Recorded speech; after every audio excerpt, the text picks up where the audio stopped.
Kognoli Halsiddhanath girls हायस्कूलचा 100% निकाल, केंद्रात द्वितीय व तृतीय क्रमांक.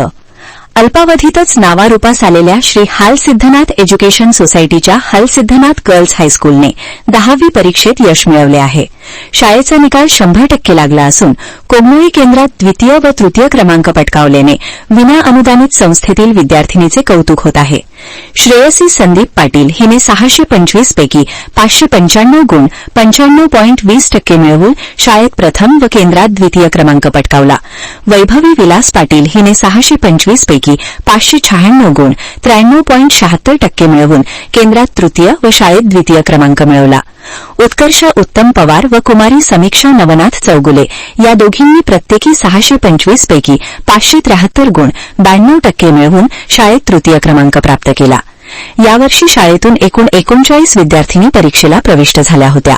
त्यापैकी 4 विद्यार्थिनी 90% वर, 22 विद्यार्थिनी विशेष प्रावीण्यासह 8 द्वितीय श्रेणीत तर 5 विद्यार्थिनी प्रथम श्रेणीत उत्तीर्ण झाल्या आहेत. विद्यार्थिनींना संस्थेचे संस्थापक ॲड विठ्ठल कोळेकर, शिक्षण विभाग प्रमुख हभप उद्धव काजवे महाराज, संचालक राजाराम चौगुले गुरुजी, समन्वयक दीपाली कांबळे, मुख्याध्यापिका आरती शिंगे, जनरल मॅनेजर नितीन धनवडे यांच्यासह सर्व शिक्षक व शिक्षकेतर कर्मचाऱ्यांचे मार्गदर्शन लाभले. बिना अनुदानित तत्वावर कार्यरत असणाऱ्या संस्थेने शैक्षणिक क्षेत्रात नेत्रदीपक यश संपादन केल्याबद्दल पालकांनी समाधान व्यक्त केले.